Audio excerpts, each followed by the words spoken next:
దేవర trailer దూకే ధైర్యం జాగ్రత్త రావే. అసలు ఏందన్నా ట్రైలర్, అసలు గూస్ బంప్స్ అన్న, ప్యూర్ గూస్ బంప్స్. అసలు అంటే కొరటాల శివ గారితో అల్లు అర్జున్ అన్న ఎప్పుడు సినిమా తీస్తాడా అనే రేంజ్ కి మేము ఎక్స్పెక్టేషన్స్ పెట్టుకుంటున్నాం. అంటే ట్రైలర్ కే ఇలా ఉంటే ఇక దేవర బాక్స్ ఆఫీస్ ని దున్నేస్తుంది అనే దాంట్లో డౌటే లేదు. సో ఆ గ్లిమ్స్ కావచ్చు, సాంగ్స్ కావచ్చు, ఇప్పుడు ట్రైలర్ కూడా కావచ్చు అన్న, ప్రతి ఒక్కటి అద్దిరిపోయాయని చెప్పుకోవచ్చు. మన ఎన్టీఆర్ అన్న నట విశ్వరూపం చూడబోతున్నామని అర్థమవుతుందన్న ట్రైలర్ చూస్తే. సముద్రం అంటే ఎర్ర, వాళ్ళు మనకు ఫస్ట్ నుంచి చెప్తున్నారన్న, ఎర్ర సముద్రం సీన్ హైలైట్ ఉంటది. కానీ వాళ్ళు ఇంత చెప్పినా కూడా మనకి ఇంకా అరే తక్కువే చెప్పారు కదా అనే రేంజ్ లో అనిపించింది అన్న.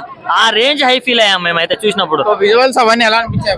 విజువల్ వండర్ అనే చెప్పుకోవచ్చు అన్న. ఇప్పుడు మనం విజువల్స్ అంటే ఇప్పుడు బాహుబలి చెప్తాం, కేజీఎఫ్ చెప్తాం, అలాంటివి చెప్తాం కదా.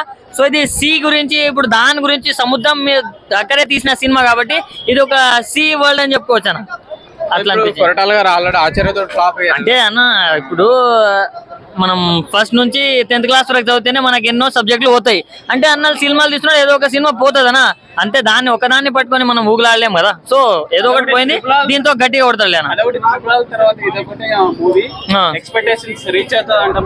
ఏమో అన్న. ఎక్స్పెక్టేషన్స్ అంటే రీచ్ అవుతుంది, ఎందుకంటే ఆబ్వియస్ గా చాలా బస్ కూడా ఉంది దేవరాకి. సో ఎన్టీఆర్ ఫ్యాన్స్ కూడా చాలా బీభత్సంగా ఉన్నారు, ఇప్పుడు చాలా కసి మీద ఉన్నారు RRR తర్వాత.